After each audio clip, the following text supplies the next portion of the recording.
Hello mga bars. Ito po yung aking gagawin. Let's watch this book! Mga bangers, magandang umaga po sa lahat ng mga kababayan ko at yung mga fellow OFW. Ngayon po, may increase yung ating cases.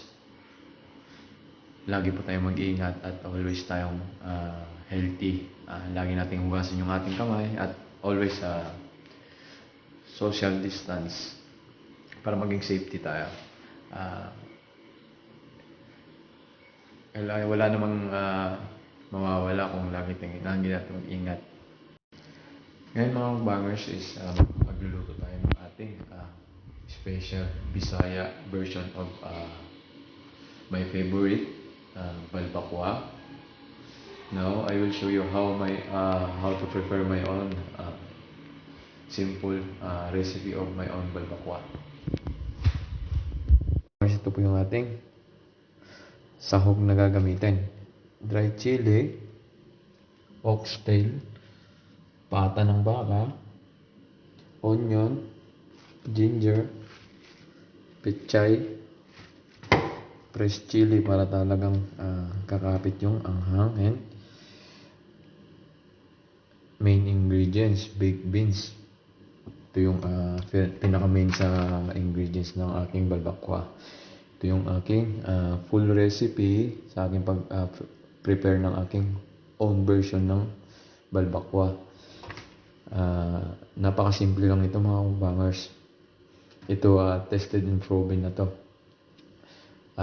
Iba yung Balbacua sa Pilipinas at iba to. Ito yung own version ko ng aking pag-prepare ng aking Balbacua. Sa simpleng procedure lang na to, kaya nyong i-prepare sa bahay nyo ng napakadali. Ngayon, ito na yung ating ingredients.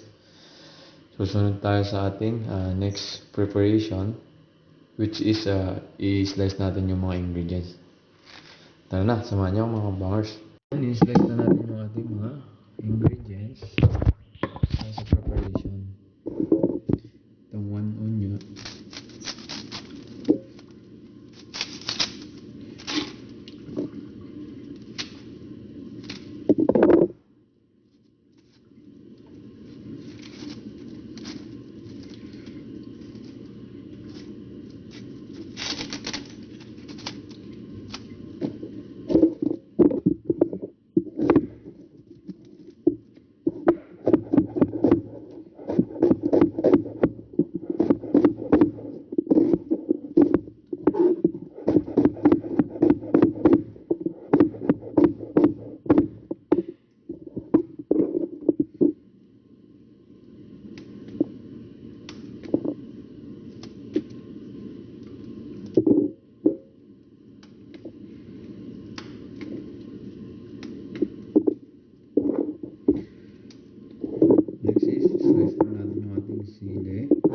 green chili,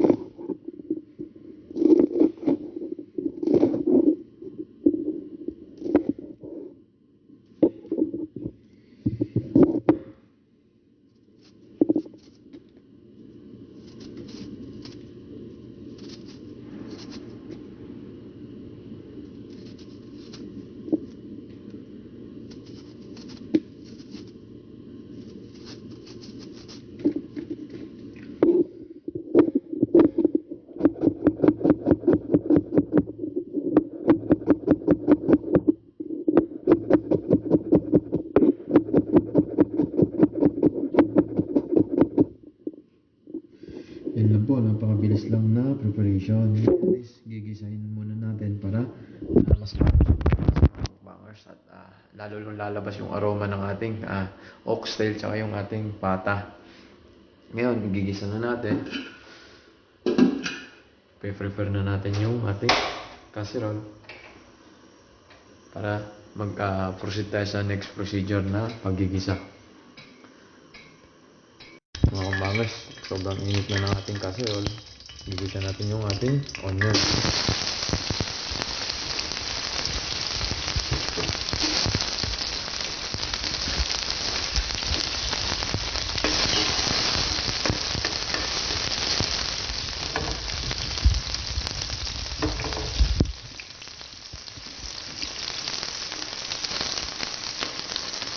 Then next yung ating green chili para kumapit yung spicy niya. Para may afterkick.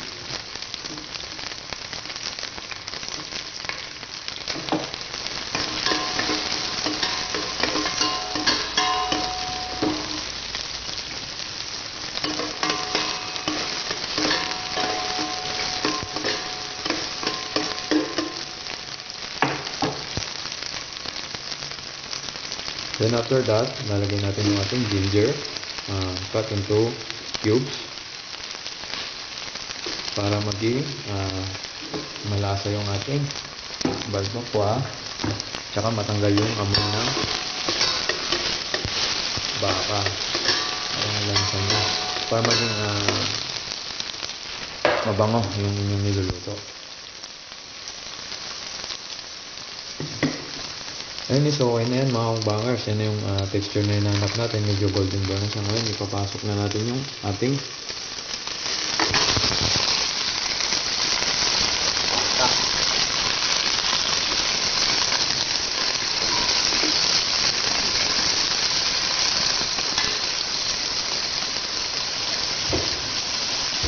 Then yung ating oxtail also isasama na natin para mas lumabas yung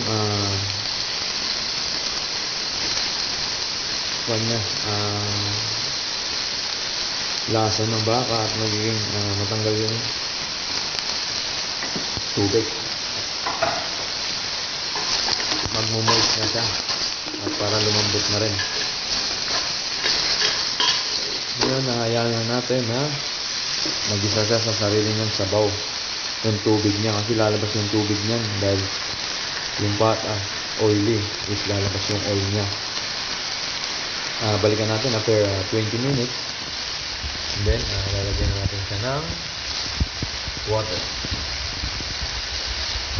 Ano mga kumbangers, yung sinasabi ko na kailangan palabasin natin yung oily niya, tapos yung moisture niya lalabas para ang lasa niya is mabango, kasi yung mantika niya is nakaka-help yun para lumasa yung inyong niluluto.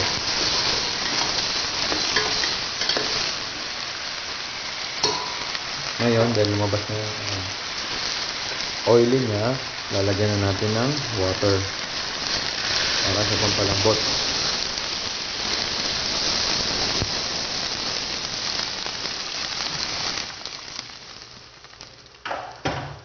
Dahil hindi pa maanghang yung kinsing sili, dadagdag ko pa ng 3 dry sili pa para mas kakapit pa yung anghang na kaya kang ipaglaban. Yan, hintayin natin mga 20 minutes to half an hour para mas lalong lumambot talaga yung baka. May secret po ako dyan sa pagpapalambot na mabilis lang mga bangers. Ito yung turo sa akin. Lalagyan natin ng isang tinidor. Isama natin sa pagpakulo para mabilis yung improvement dyan na lalambot. Balikan natin mga bangers mamaya pag medyo malambot na, lulutuin na natin. Babalikan po yung ating hinahanap na texture, yung medyo malapot na siya. Tsaka papakita ko sa inyo yung lambot ng ating pata. Yun, no? Drop to the bone. Yun, no? Excited na ako nito. Yun, ang lambot, oh. Mahulog na. Sa 1.5 oras, 1 hour and 30 minutes natin pinakulan, imposible hindi siya lalambot. Ito, bone marrow. Ang lambot na mga mukbangers. Ito na po yung nahanap natin na texture ng ating balbacua. Ngayon, titimplahan na natin. Napakasimple lang ng ingredients nito mga mukbangers. Iodized salt. Then yung ating baked beans, ang pakulay.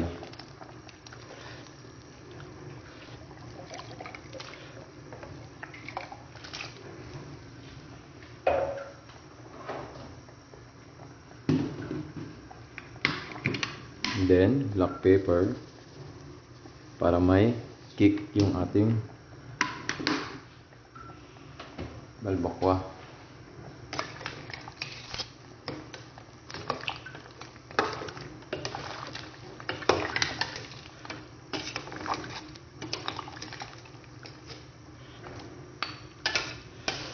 Ngayon, papakuluan na natin sa mga mukbangers ng 20 minutes pa para mas sobrang lambot niya pa talaga. Kaya susunod na natin yung ating vegetable, half cook lang.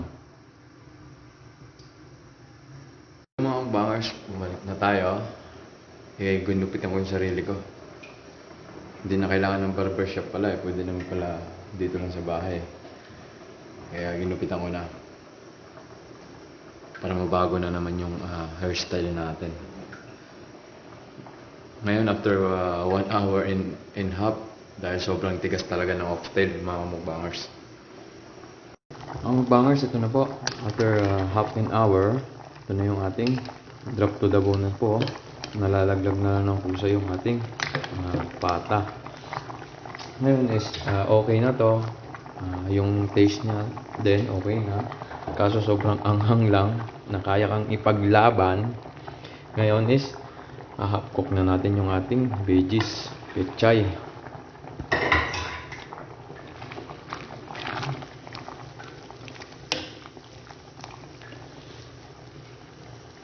Yan po mga mukbangers, ready to serve na yung ating balbacua special by Chef Jong.